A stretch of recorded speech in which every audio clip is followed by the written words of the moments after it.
নমস্কার বন্ধুরা, আশা করি সকলে ভালো আছো। তো আজকের এই ভিডিওতে তোমাদের জন্য পিকে দে সরকার থেকে অর্থাৎ পিকে দে সরকারের যে অনুশীলনী অর্থাৎ এক্সারসাইজ সেকশন রয়েছে সেখান থেকে একটা বাংলা অনুচ্ছেদ গ্রহণ করা হয়েছে, সংগৃহীত হয়েছে। তো সেই গৃহীত অনুচ্ছেদটি কিভাবে আমরা বাংলা থেকে ইংরেজিতে সহজ সরল প্রাঞ্জল ভাষায় অনুবাদ করব, অবশ্যই সঠিক ইংরেজি গ্রামার প্রয়োগ করে, সেটাই কিন্তু ভিডিওতে আমরা দেখব। ওকে, তো চলো সবার প্রথমে আমরা ট্রান্সলেশন প্যাসেজটি একবার পড়ে নিই। কী আছে দেখো। বলছে, এক বাঘের পা খোড়া হইয়া গিয়াছিল, বনের মধ্যে তাহার বাসা, বাসা ছাড়িয়া সে নড়িতে পারে না। একদিন এক শিয়াল তাকে দেখিতাছিল, সে দূরে দাঁড়াইয়া দেখিতে লাগিল। বাঘ বলিল, তুমি ওখানে দাঁড়াইয়া আছো কেন? কাছে এসো, গল্প করি। শিয়াল বলিল, আমার সাহস হয় না। তোমার নিকট অনেক জন্তু আসিয়াছে, তাদের পদচিহ্ন দেখিতেছি, কিন্তু তাহারা ফিরিয়া গিয়াছে এরূপ কোনো চিহ্ন তো দেখিতেছি না। তো এই ছিল আমাদের বাংলা অনুচ্ছেদটি।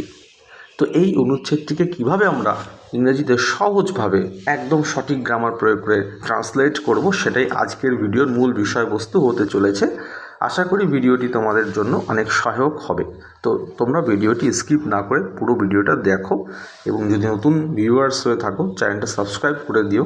ডাব্লিউবিপিএসসি, ক্লার্কশিপ, মিসলেনিয়াস, এছাড়াও বিভিন্ন পরবর্তীকালে যে অবজেক্টিভ এক্সামগুলো হবে বিভিন্ন এক্সামের, অবজেক্টিভ ইংলিশ এবং ডেসক্রিপটিভ ইংলিশ উভয় প্রকারের ইংলিশের জন্যই তোমরা এই চ্যানেলের উপর বিশ্বাস রাখতে পারো। You can rely on this channel. Okay, in both of the topics, I mean descriptive English and objective English. Okay, so let's start the video. দেখো, ফার্স্ট যে সেন্টেন্সটা আছে সেটাকে নিয়ে আমরা এখন ডিল করব। বলছে, এক বাঘের পা খোড়া হইয়া গিয়াছিল। তো এই যে সেন্টেন্সটা আছে, এই সেন্টেন্সটা কোন টেন্সে আছে বুঝতেই পারছো। গিয়াছিল মানে কি, ললে লাম আছে, সিম্পল পাস্ট টেন্স। স্ট্রাকচার কি, সাবজেক্ট প্লাস ভার্বের 2 নম্বর ফর্ম প্লাস অবজেক্ট, তাই না? ললে লাম থাকলে সিম্পল পাস্ট হয়, পাস্ট ইনডিফিনিট টেন্স হয়। এবার দেখো, এক বাঘের পা, এখানে একটা কথা না উজ্জ্ব আছে। কি কথা বলো তো? এখানে যে কথাটা উজ্জ্ব আছে সেটা হচ্ছে একদা। তাহলে একদা কথাটা তুমি এখানে বসিয়ে নিতে পারো, সমস্যা নেই। বাক্যের শুরুতেই বসিয়ে দাও একদা।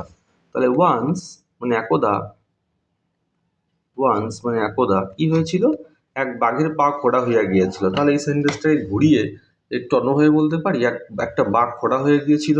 তাহলে তখন তো আরো ইজি হয়ে যাবে। এ টাইগার একটি বাঘ খোড়া হয়ে গিয়েছিল। তুমি করতে পারো একদম সহজ মামুলি যে ইংরেজি, সেটা বিকামের পাস্ট ফর্ম কি, বিকেম মানে হয়ে গিয়েছিল, লেম লেম মানে খোড়া, নিশ্চয়ই জানো। তবে আমি প্রেফার করবো এখানে লেম কথাটা, এই বিকেম কথাটা ইউজ করবে না। যদি একান্তই কিছু না আসে মাথায় তখন অবশ্যই ঠিক আছে, বিকেম ঠিক আছে। বাট আমি বলবো তুমি এখানে গট কথাটা ইউজ করো, জিওটি, গট, গেটের পাস্ট ফর্ম। কেন কি, এটা অবস্থা রূপান্তর হচ্ছে। অবস্থা রূপান্তর তোমাদের হয়তো শিখিয়েছিলাম কোনো একটা ক্লাসে যে গেট কখন ইউজ করা হয়। গেটের অনেক ইউজ আছে, মাল্টিফ্যাকেটেড ইউজ আছে গেটের। মাল্টিফ্যাকেটেড ইউজ মানে হচ্ছে অনেক বহুবিধ ব্যবহার আছে। ওকে, তার মধ্যে একটা প্রধান ব্যবহার হচ্ছে অবস্থা রূপান্তর। ধরো একটা অবস্থা থেকে আর একটা অবস্থায় রূপান্তরের ক্ষেত্রে আমরা গেট কথাটা ইউজ করি। কেউ ধরো ক্লান্ত হয়ে পড়ছে, মানে প্রথমে সে স্বাভাবিক ছিল, তারপরে সে ক্লান্ত হয়ে পড়ছে। যদি সে বলে যে আমি ক্লান্ত হয়ে পড়ছি, তখন তাকে বলতে হবে আই অ্যাম গেটিং টায়ার্ড। কেউ যদি বলে যে আমি ক্ষুধার্ত হয়ে পড়ছি, তখন তাকে বলতে হবে আই এম গেটিং হাংরি। অর্থাৎ অবস্থা রূপান্তর। সে স্বাভাবিক ছিল, সেখান থেকে ক্ষুধার্ত হয়েছে, স্বাভাবিক ছিল, সেখান থেকে ক্লান্ত হয়েছে। অবস্থা রূপান্তর মানে তোমার স্টেট 1 থেকে স্টেট 2-তে এসেছে, যার জন্য তুমি গেট কথাটা ইউজ করতে পারো। এছাড়াও গেটের অনেক প্রকার ব্যবহার আছে। তো চলো দেখে নেওয়া যাক পরবর্তী বাক্যটা কী আছে। তো দেখো, পরবর্তী বাক্যটা সম্পর্কে আমরা এবারে আলোকপাত করব। বনের মধ্যে তাহার বাসা। তাহার বাসা কোথায়? বনের মধ্যে। বেশ, তাহলে এটাকে আমরা কোন টেন্সে করতে পারি? দেখো, এটা আমরা পাস্ট টেন্সে করব। যদিও তোমার মনে হতে পারে সিম্পল প্রেজেন্ট টেন্সে আছে, কিন্তু এটা আমি বলবো তোমরা সিম্পল পাস্টে করো, কারণ এই পুরোটা একটা গল্প না, গল্প তো পাস্ট টেন্সে হয়, তাই না? গল্প পাস্ট টেন্সে লেখা থাকে, আর প্রথম বাক্যটা অলরেডি পাস্টে লেখা আছে, তার মানে বুঝে নিতে হবে পরের অ্যাকশনগুলো পাস্টেই হচ্ছে। ওকে, এইটা নিয়ে অনেক সময় অনেক স্টুডেন্টসের কোয়ারিজ থাকে যে স্যার এটা প্রেজেন্টে লিখবো না পাস্টে লিখবো। ওকে, তো দেখো এটা অনেকভাবে লিখতে পারি। প্রথমত আমি হ্যাবিচুয়াল পাস্ট দিয়ে শেখাবো। হ্যাবিচুয়াল পাস্ট দিয়ে কীভাবে লিখবো একটু দেখে নাও। হ্যাবিচুয়াল পাস্ট জানি আমরা সবাই, হ্যাবিচুয়াল পাস্ট কি? অতীতে কোনো কাজ নিয়মিত হতো কিন্তু এখন আর হয় না। কি বললাম? অতীতে কোনো কাজ নিয়মিত হতো কিন্তু এখন আর হয় না, এরূপ বোঝালে হ্যাবিচুয়াল পাস্ট হয়। যেমন আমি আমার শৈশবে প্রতিদিন নদীর জলে স্নান করিতাম। তাহলে সাবজেক্ট প্লাস ইউজ টু হচ্ছে স্ট্রাকচার। কি বন্ধুরা? Subject plus use to plus V1। ঠিক আছে, তাহলে কি হয় বলো তো? যে সেন্টেন্সটা আমি বললাম, আমি আমার শৈশবে প্রতিদিন নদীর জলে স্নান করিতাম। তাহলে I use to take my bath in the river in my childhood. কি হলো? I subject use to take ভার্বের base form. I use to take my bath in the river every day in my childhood. এইভাবে করতে পারি। তাহলে এই যে বাক্যটা আছে, এই বাক্যটাকে কি এভাবেও কি ভাবতে পারি যে বাঘটা বনের মধ্যে বাস করতো? আচ্ছা, হ্যাবিচুয়াল পাস্ট চিনিবার উপায় কি? হ্যাবিচুয়াল পাস্ট চিনিবার উপায় বাংলা বাক্যে ক্রিয়ার শেষে ত, তে, তাম। কি বললাম? বাংলা বাক্যে ক্রিয়ার শেষে কি থাকবে? ত, তে, তাম। ত, তে, তাম থাকবে। ক্লিয়ার? এই যে একটি বাঘ বনের মধ্যে থাকতো, আমি ছোটবেলায় নদীর জলে স্নান করতাম, তাম আছে। ক্লিয়ার? তো চলো এবারে আমরা এটাকে ট্রান্সলেশন করার চেষ্টা করি। তো এখানে সাবজেক্ট কে আছে? বনের মধ্যে তাহার বাসা। তাহলে এখানে ইট, সাবজেক্ট হচ্ছে এখানে ইট, ইট দিয়ে করছি। ঠিক আছে, বনের মধ্যে তাহার বাসা। তাহলে ইট ইউজ টু লিভ, এটা থাকতো, ইট ইউজ টু লিভ, এটা কোথায় থাকতো? দেখো ইউজ টু, সাবজেক্টের পর ইউজ টু অ্যাড করলাম, ভার্বের বেস ফর্ম, ভার্ব হচ্ছে এখানে লিভ। তাহলে it use to live in a den. দেখো বাঘের যে ডেরা সেটাকে ডেন বলা হয়, বাঘের বাসাকে ডেন বলে। অথবা আর একটা আছে, এই কথাটা ইউজ করতে, লেয়ার, LAIR, লেয়ার, এটা হচ্ছে কিন্তু বাঘের বাসস্থান। The living place of tiger is known as den or lair. Okay, so in SP Bakshi, in objective English, you have been acquainted with such kind of expressions. I mean living place, animals and their living place. This type of examples have been given in SP Bakshi. Plenty of examples have been given. If you want, you may have a glance. Okay, তো দেখো এই সেন্টেন্সটাকে আরও একভাবে তুমি করতে পারো, বনের মধ্যে তাহার বাসা। ঠিক আছে, তাহলে কীভাবে করতে পারি দেখো। আচ্ছা, এখানে একটা পার্ট মিসিং হলো, একটু খেয়াল করবে।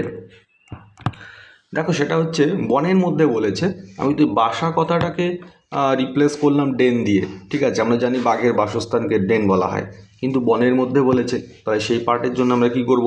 দেখো it use to live in a den, in the forest বা in the midst of the forest. এটাও ভালো, যারা একটু ভালো পারো ইংরেজি তারা এই কথাটা ইউজ করতে পারো। ইন দ্য মিডিস্ট, মিডিস্ট মানে কি? মধ্যে। In the midst of the forest, in the midst of the forest কথাটা ইউজ করতে পারো। ঠিক আছে, of the forest, in the midst of the forest. অথবা এই যদি ইন দ্য মিডিস্ট অফ না ইউজ করতে চাও, তাহলে আরেকটা এক্সপ্রেশন আছে, সেটা কি বলো তো? আচ্ছা, এটা এখানে লিখি, তাহলে এটা আমি পরবর্তীকালে তোমাদের টেলিগ্রামে দিয়ে দেবো PDFটা, তাহলে তোমাদের সুবিধা হবে স্টাডি করতে সুবিধা হবে।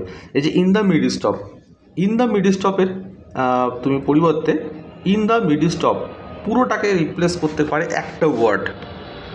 সেই ওয়ার্ডটা কী বলো তো? সেটা হচ্ছে অ্যামিডস্ট। কী বললাম? অ্যামিডস্ট, AMIDST, অ্যামিডস্ট। এই কথাটা ইউজ করলে ইন দ্য মিডিস্ট অফ দেওয়ার প্রয়োজন হবে না। তাহলে কী হবে? It use to live in a den or lair in amidst the forest, amidst the forest, অথবা in the midst of the forest. Clear হয়েছে আশা করি। চলো পরের সেন্টেন্সটা নিয়ে আমরা আলোচনা করি। বলছে বাসা ছাড়িয়া সে নড়িতে পারে না, বাসা ছাড়িয়া সে নড়িতে পারে না। তো এটাকে ভাবার্থ করতে হবে। ঠিক আছে, ভাইবার কিছু নেই, ভাবার্থ করে নেব, খুব সহজ হয়ে যাবে।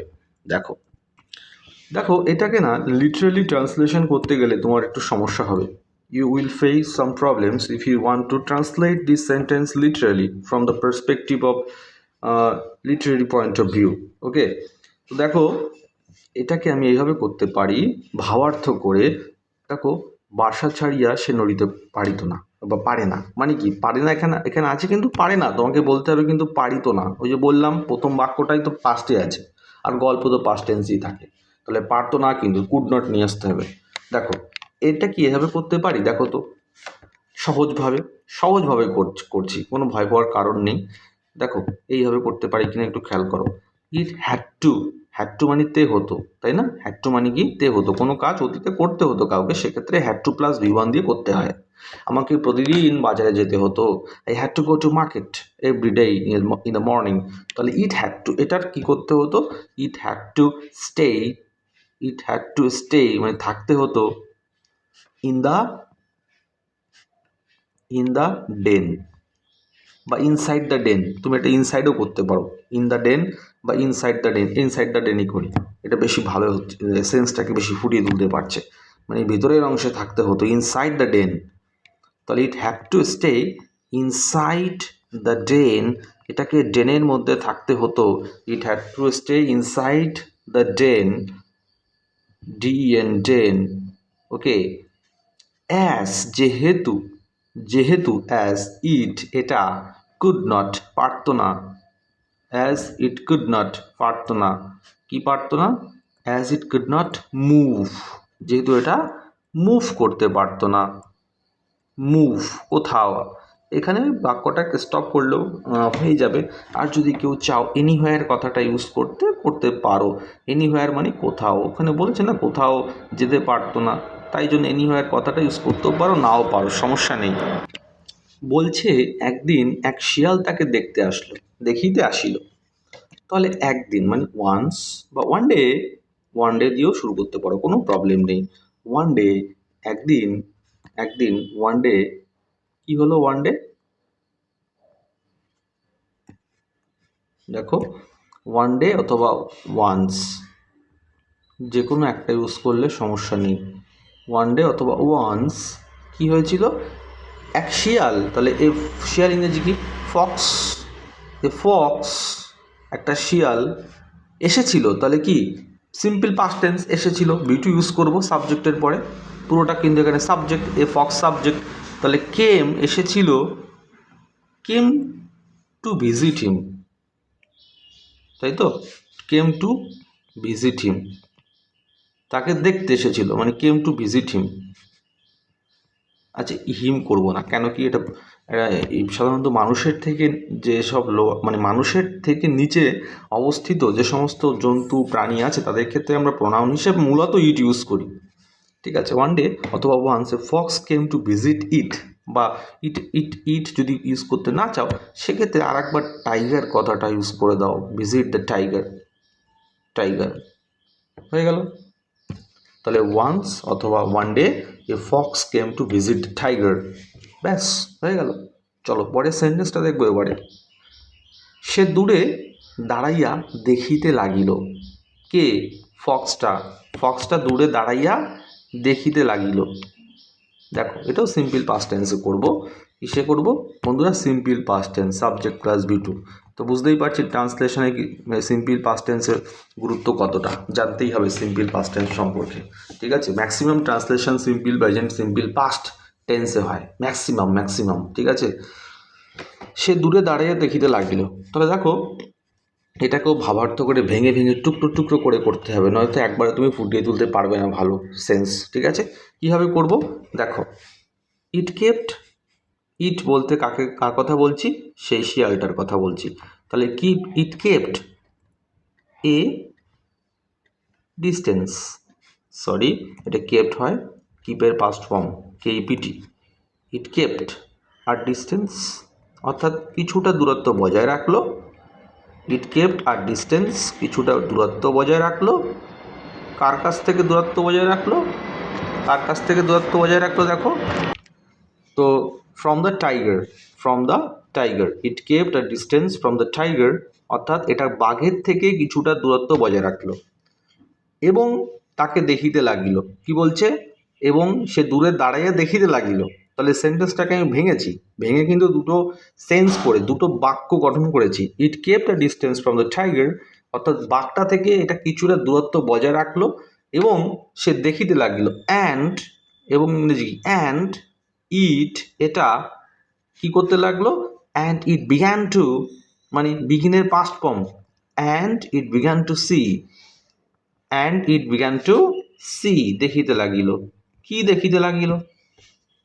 ব্যাস, ওটা তো ওখানে মেনশন নেই, তো আমি উল্লেখ করবো না। ঠিক আছে, একদম সিম্পল, একদম সিম্পলভাবে তুমি ভাবো। চলো পরের সেন্টেন্সটা দেখে নেব। বাঘ বলিল, তুমি ওখানে দাঁড়িয়ে আছো কেন, কাছে এসো গল্প করি। কি বলছে বন্ধুরা দেখো, বাঘ বলল তুমি ওখানে দাঁড়িয়ে আছো কেন, কাছে এসো গল্প করি। তো দেখো আমরা ছোটোবেলায় ন্যারেশন শিখেছি, স্পিচ শিখেছি। এটা কোন স্পিচে আছে, এটা কোন ন্যারেশনে আছে, এটা না ডাইরেক্ট স্পিচে আছে। ঠিক আছে, আমাদের শিখতে হবে কীভাবে ডাইরেক্ট স্পিচ ইউজ করতে হয় ট্রান্সলেশনে, সেটা কিন্তু আমাদের শিখতে হবে। কারণ ডাইরেক্ট স্পিচের একটা গুরুত্বপূর্ণ ভূমিকা আছে ট্রান্সলেশনে। ডাইরেক্ট স্পিচের মানে অনেক ট্রান্সলেশন তোমরা পাবে।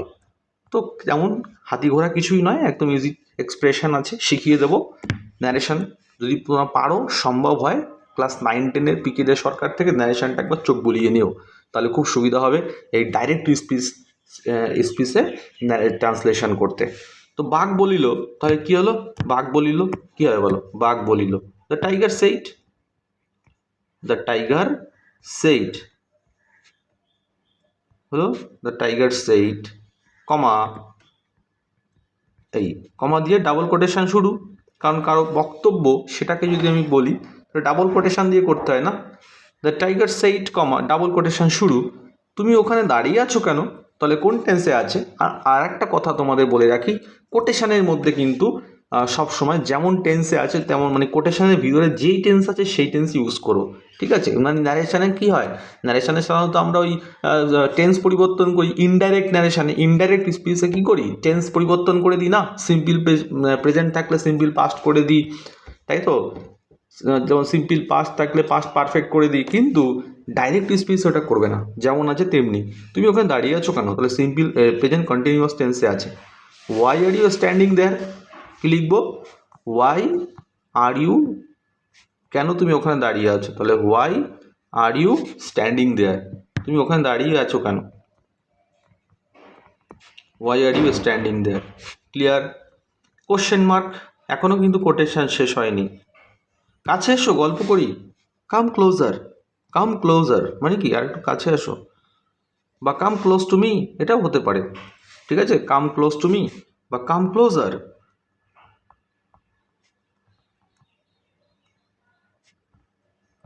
আর একটু কাছে এসো। অ্যান্ড এবং চলো গল্প করি, কাম ক্লোজার এবং চলো গল্প করি, মনে আছে, লেট আস প্লে, চলো আমরা খেলি, মানে কেউ কোনো সাজেশন দিচ্ছে, প্রস্তাব দিচ্ছে, তখন সে ধরনের বাক্যগুলো কীভাবে ট্রান্সলেশন করতে হয়, লেট দিয়ে। অ্যান্ড লেট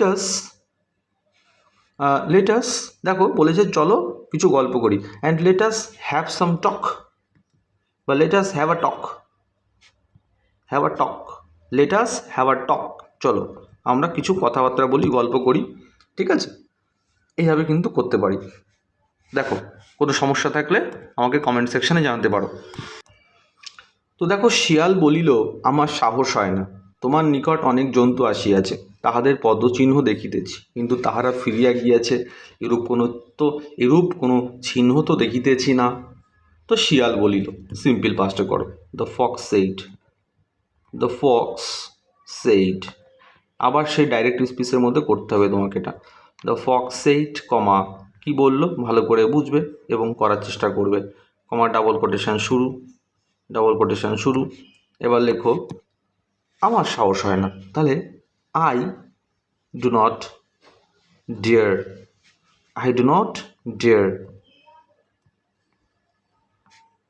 আমার সাহস হয় না। ওকে, তা আই ডু নট ডেয়ার, অথবা দেখো ডেয়ার হচ্ছে একটা ডিফেক্টিভ ভার্ব। ডেয়ার যেমন মেইন ভার্ব হিসেবে, এখানে যেমন ডেয়ার মেইন ভার্ব হিসেবে ইউজ করেছি বন্ধুরা, এখানে ডেয়ারকে মেইন ভার্ব হিসেবে ইউজ করেছি। এবারে এই ডেয়ারকে আমি তোমার মোডাল ভার্ব হিসেবে, অক্সিলারি ভার্ব হিসেবেও কিন্তু ইউজ করতে পারি। তো সেক্ষেত্রে হবে আই ডেয়ার নট, সেটাও কিন্তু হবে আই ডু নট ডেয়ার। এবারে কী করতে সাহস হয় না, যদি কেউ অ্যাড করতে চাও, I do not dare to go to you, okay, এরকম সেন্সে কিন্তু তো দেখো এটা আমি একটা ইংলিশ বলে দিচ্ছি, এখানে একটা এক্সপ্রেশন বলে দিচ্ছি, ভালো হবে এক্সপ্রেশনটা। The fox said I do not dare, আমি সাহস করি না টু অ্যাপ্রোচ ইউ, অর্থাৎ তোমার কাছে যেতে, তোমাকে অ্যাপ্রোচ করতে কিন্তু আমি সাহস করি না। এই কথাটা অ্যাড করতে পারো, এখানে অ্যাপ্রোচ কথাটা নেই, তাও কিন্তু বাইরে থেকে আনতে হবে। ভালো ট্রান্সলেশন করতে গেলে আনতে হবে এই ট্রান্সলেশনটা। The fox said I do not dare to approach you. Okay, তাহলে হলো, এখনো কোটেশন শেষ হয়নি, ফুল স্টপ দাও। তোমার নিকট অনেক জন্তু আসিয়াছে, তোমার নিকট অনেক জন্তু আসিয়াছে। তাহলে দেখো এখানে আমরা আরেকটা এক্সপ্রেশন শিখব।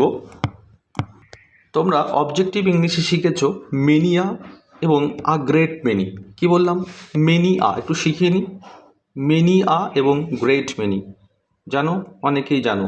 Many a flowers, many a flower, many আর পরে সবসময় সিঙ্গুলার নাউন হয় এবং সিঙ্গুলার ভার্ব বসে।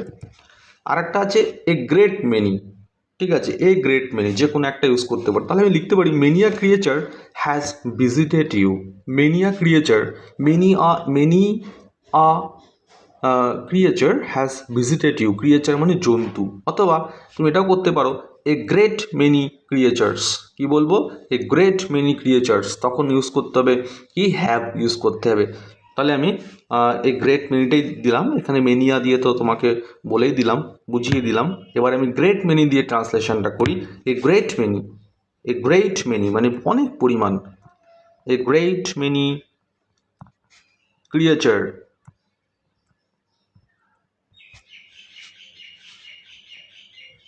দেখো এ great many creatures, a great many creatures have, তো দেখো পুরো সেন্টেন্সটা কি হলো, a great many creatures have visited you. Present পারফেক্টে করলাম। এ গ্রেট মেনি হচ্ছে সাবজেক্ট, এ গ্রেট মেনি এ সাবজেক্ট, এরপরে প্লুরাল নাউন ক্রিয়েচার্স এবং প্লুরাল ভার্ব হ্যাভ, তারপরে ভার্বে 3 নম্বর ফর্ম লিখলাম। Okay, a great many creatures have visited you, অনেক পশু তোমাকে ভিজিট করেছে, কিন্তু তাহারা ফিরিয়া গিয়াছে ইউরূপ কোনো চিহ্ন। আচ্ছা, আর একটা পার্ট আছে দেখো, তাদের পদচিহ্ন দেখিতেছি। তাহলে এটাকে করি আমরা, তাদের পদচিহ্ন দেখিতেছি। তাহলে কি করতে পারো? আই ক্যান সি দেয়ার ফুটমার্কস, কোটেশনের মধ্যেই, কিন্তু এখনও কোটেশন এন্ড করার সময় হয়নি। আই ক্যান সি, আমি দেখতে পাচ্ছি, কি দেখতে পাচ্ছি? দেয়ার ফুটমার্কস, আই ক্যান সি দেয়ার ফুটমার্কস, আমি তাদের ফুটমার্কস দেখতে পাচ্ছি, পদচিহ্ন দেখতে পাচ্ছি। তাহলে লেখো I can see their footmarks. Clear? I can see their footmarks, full stop. পরে একটা সেন্টেন্সে বলেছিল যে তাহারা যে ফিরিয়া গিয়াছে এরূপ কোনো চিহ্ন তো দেখিতে পাইতেছি না বা দেখিতেছি না। তাহলে এরকম কি করতে পারো যে I can, but I cannot,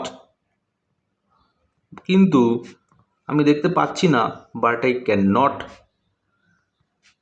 but I can not see, can not see আমি দেখতে পাচ্ছি না, কি পাচ্ছি না? But I cannot see any mark, কোনো মার্ক দেখতে পাচ্ছি না, but I cannot see any mark, চিহ্ন দেখতে পাচ্ছি না। এবারে দেখো এখানে একটা রিলেটিভ প্রোনাউন দ্যাট ইউজ করলাম, দ্যাট প্রুভস, যেটা প্রমাণ করে যে, that proves that, okay, but I cannot see any mark, that proves. আচ্ছা দেখো এখানে প্রুভস কথাটা না ইউজ করে আরও একটা ভালো এক্সপ্রেশন আছে, এটা দিয়েও করা যাবে, বাট আরও একটু এক্সপ্রেশন দিয়ে করে দিচ্ছি, সেটা আরও বেটার হবে বলে মনে হচ্ছে। But I cannot see any mark, ensuring, ensure মানে কি? সুনিশ্চিত করা না? তাহলে এনশিওর এর সাথে আইএনজি যোগ করো, ensuring, but I cannot see any mark ensuring their কি, এনশিওরিং দেয়ার কামিং ব্যাক, অর্থাৎ তাদের যে ফিরে আসার ব্যাপারটা সেটাকে সুনিশ্চিত করার মতো কোনো চিহ্ন তো আমি দেখতে পাচ্ছি না। তো এটাই ছিল আজকের ট্রান্সলেশন প্যাসেজ। আশা করি তোমাদের ভিডিওটি ভালো লেগেছে এবং তোমাদের সহায়ক হয়ে উঠেছে ভিডিওটি, তোমাদেরকে অনেকটাই হেল্প করবে প্র্যাকটিস করতে। যদি ভিডিওটি ভালো লেগে থাকে অবশ্যই চ্যানেলটা সাবস্ক্রাইব করে দিয়ে পাশে থেকো, তোমার প্রিপারেশনটাকে আরও ভালোভাবে তুমি নিজেকে তৈরি করতে পারবে এই চ্যানেলের পাশে থাকলে। কারণ অনেক উপযোগী ভিডিওস আমি দিই, এরকম ধরনের ভিডিওস, ওকে, এবং অনেক ফ্রি কন্টেন্ট তোমরা পেয়ে যাবে। তোমরা যদি চাও টেলিগ্রাম চ্যানেলে যুক্ত হয়ে যাও। টেলিগ্রাম চ্যানেলে কিন্তু আমি এই পিডিএফটা দিয়ে দেবো, সেখানে তুমি সলিউশনটাও পাবে, ঠিক আছে। তো যাই হোক, অনলাইনে ডেসক্রিপটিভ ব্যাচে ভর্তি এখনও চলছে। যদি কেউ অনলাইন অ্যাডমিশন বা অনলাইন টিউশন নিতে চাও আমার কাছে, সেক্ষেত্রে কিন্তু তোমরা যোগাযোগ করতে পারো নিচে দেওয়া নাম্বারে। Okay, so thank you for watching this video.